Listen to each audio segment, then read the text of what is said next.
let's learn the sound of CH. CH. So basically, CH has two sounds. One soft sound, that is sh, and one hard sound, that is kh.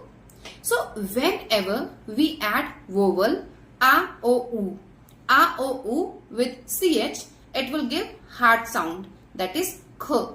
Kh. Makhan. Makhan. Book. Book. Kokhan.